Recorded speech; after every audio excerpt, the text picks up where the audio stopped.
아멘. 오늘도 하나님의 사랑과 은총이 우리 삶 가운데 풍성히 임하시기를 간절히 기원합니다. 24년 전 오늘인데요. 지금과 같은 이 새벽 시간에 저는 아내와 함께 차 안에 머물면서 기도를 하고 있었습니다. 그 전날 밤 한 12시경부터 아내가 처음 산통을 느끼기 시작을 했는데, 병원에서 말하기를 초산이니까 병원에 너무 일찍 와서 기다리지 말고 산통이 한 15분 간격으로 일정하게 오면 그때 와도 됩니다 그랬습니다. 그 당시 일산 신도시가 막 조성돼서 얼마 되지 않았던 초창기였는데 길도 막히지 않거든요. 금방 갑니다. 근데 아내는 걱정이 많아서 빨리 병원에 가자고, 병원 앞에 가서 기다리겠다고 하는 거예요. 그래서 어쩔 수 없이 그 새벽에 병원 앞에 가서 대기하면서 그렇게 차에 둘이 앉아서 자의반 타의반으로 뭐 하겠습니까? 기도하고 있었습니다. 그렇게 아침이 밝고 병원에 들어가서 분만실에 들어간 지는 얼마 되지 않아서 오전 10시 반경에 큰 아이를 낳았습니다. 그래서 저는 큰 아이에게 야, 너는 기도로 낳았다 그렇게 이야기를 하곤 합니다. 우리는 대개 평안할 때는 열심히 기도하지 않다가 어떤 문제적인 상황이 되었을 때 비로소 기도해야 되겠다 생각하게 됩니다. 만일 그렇게만 생각한다면 우리는 기도를 어떤 문제의 해결책으로만 생각하고 있다는 겁니다. 여러분, 기도는 단지 어떤 문제의 해결책만이 아니라 기도가 바로 우리로 하여금 하나님의 일에 동참하게 하시는 놀라운 은혜임을 깨닫게 되시기를 바랍니다. 하나님은 우리로 하여금 기도하게 하심으로써 우리의 생각, 우리의 계획과 상상을 뛰어넘는 하나님의 일에 쓰임받게 하시기 때문입니다. 오늘의 말씀인 사도행전 10장은 그리스도의 복음이 이제 이방인들에게 본격적으로 전파되는 중요한 사건을 전하고 있습니다. 하나님은 이 사건에서도 마찬가지로 기도의 사람들을 통해서 그 복음 전파의 역사를 이루셨음을 보여주고 있습니다. 앞서 사도 바울이 회심하는 사건에서는 바울 자신의 기도와 아나니아의 기도가 있었죠. 마찬가지로 오늘 그리스도의 복음이 이방인들에게 전해지는 이 역사적인 사건에서도 고넬료와 베드로의 기도가 결정적인 역할을 합니다. 베드로가 기도하다가 환상 속에서 하나님의 음성을 듣고 그대로 행하기 전에 앞서 고넬료라고 하는 사람의 기도가 있었습니다. 고넬료는 당시 로마의 행정수도였던 가이사랴에 주둔하고 있던 이달리아라고 하는 부대의 백부장이었습니다. 그는 이방인이었지만 성경은 그가 온 집안과 더불어 하나님을 경외하고 기도와 구제에 힘쓰는 경건한 자였다 소개하고 있습니다. 그가 하루는 기도하던 중에 환상 가운데 주의 사자가 나타나서 사람들을 요빠에 보내라고 명합니다. 그곳에 있는 베드로라 하고는 시몬을 청하라는 말씀이죠. 기도와 구제에 힘쓰던 이 고넬료가 이방인을 향한 하나님의 구원의 계획에 택하심을 받게 되었던 거예요. 여러분, 고넬료처럼 하나님의 거룩하신 뜻이 이루어져 가는데 택함을 받는 기도의 사람이 되시길 주님의 이름으로 축원합니다. 그것이 가장 큰 축복이죠. 고넬료는 즉시 집안 하인 둘과 경건한 부하 한 사람을 보냈습니다. 그들이 목적지인 요빠에 가까이 이르렀을 때예요. 아직 다 가지 못했죠. 그런데 그때 베드로가 기도하기 위해서 지붕으로 올라갑니다.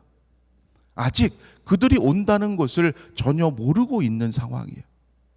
그런데 제6시에, 지금 시간으로 말하면 낮 12시 식사 시간인데, 시장하여 점심을 먹어야 할 그 시간에 베드로는 지붕으로 올라갑니다. 하나님께서 바로 그때 베드로로 하여금 기도하게 하셨다는 거죠. 여러분, 기도해야 되겠다라는 마음이 생기면 여러분, 그것은 나의 생각이 아니라 하나님께서 그 마음을 주시고 하나님께서 무언가 말씀하시고 행하게 하시는 때임을 깨닫게 되시기를 바랍니다. 베드로의 이 기도는 하나님의 응답이 예비되어 있었음을 보여줘요. 여러분, 하나님께서 이미 여러분의 기도에 응답을 예비하시고 기도하게 하신다는 거예요. 시장 한 대도 식사도 거른 채 베드로가 기도할 때 하늘이 열리면서 한 그릇이 내려오는 것을 보여주십니다. 큰 보자기 같고 내 귀를 메어 땅에 들이웠는데 그 안에 보니까 땅에 있는 각종 네 발 가진 짐승, 기는 것, 공중에 나는 것들이 들어 있었습니다. 아마도 베드로는 이것을 보고 아니 이게 뭐야? 실망했을 거예요. 당시 유대인의 정결법에 따르면 이것은 모두 다 부정한 거예요. 쓸모없는 거라는 거죠. 그런데 놀랍게도 이것을 잡아먹으라. 하늘로부터 음성이 들립니다. 베드로는 놀라서 즉시 거부하죠. 주여, 그럴 수 없나이다. 그 이유가 무엇입니까?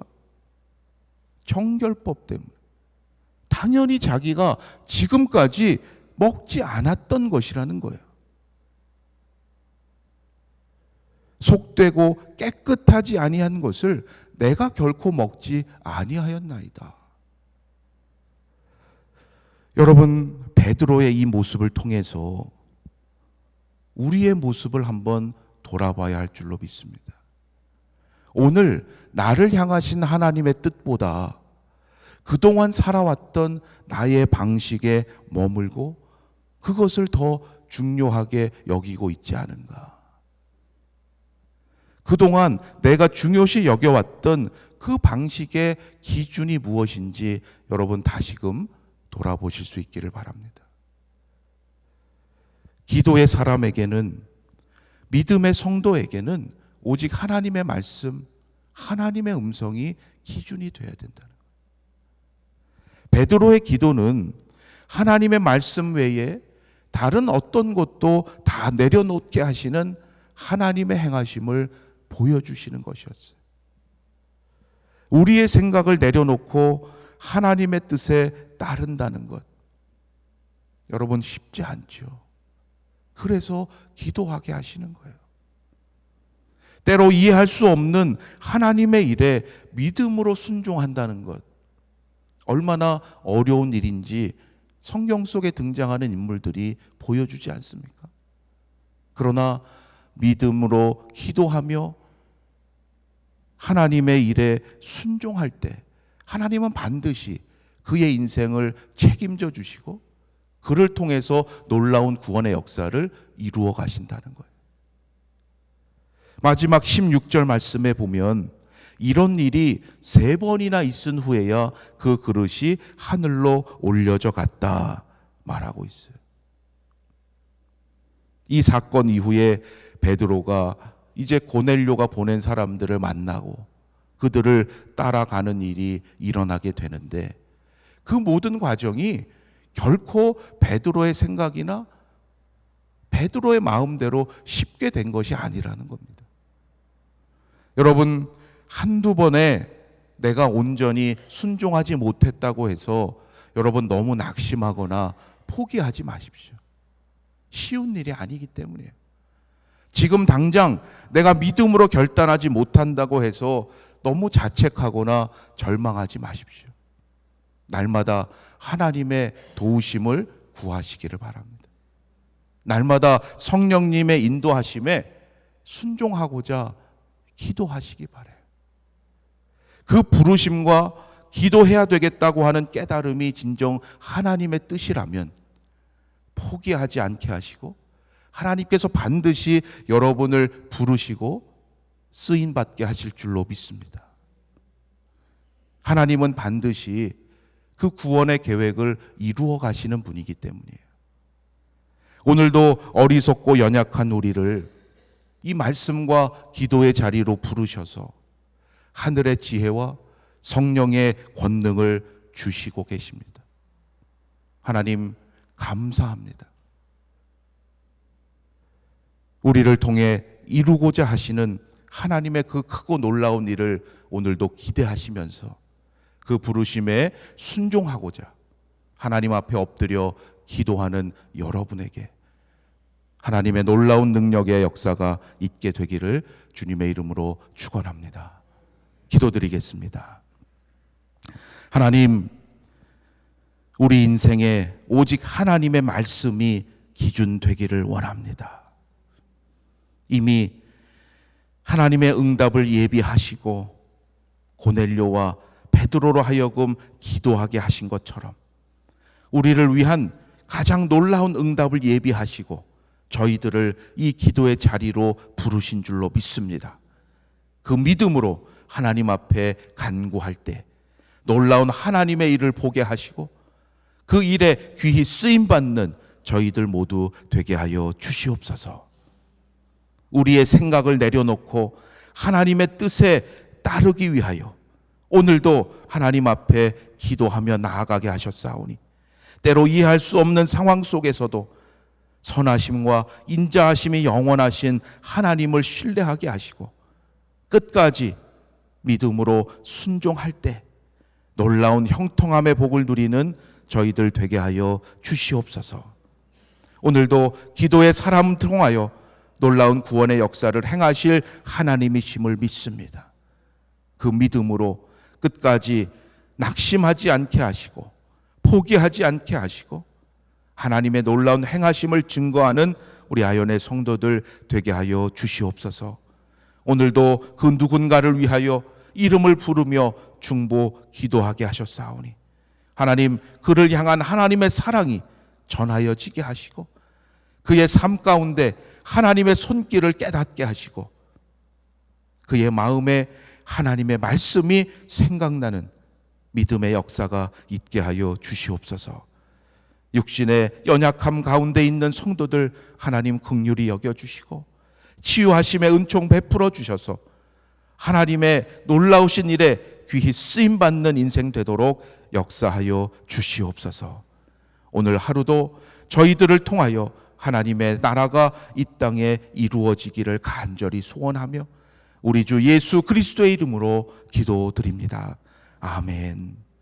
하늘에 계신 우리 아버지여, 이름이 거룩히 여김을 받으시오며 나라가 임하시오며 뜻이 하늘에서 이루어진 것 같이 땅에서도 이루어지이다. 오늘 우리에게 일용할 양식을 주시옵고 우리가 우리에게 죄 지은 자를 사하여 준 것 같이 우리 죄를 사하여 주시옵고 우리를 시험에 들게 하지 마시옵고 다만 악에서 구하시옵소서. 나라와 영광이 아버지께 영원히 싸움나이다. 아멘.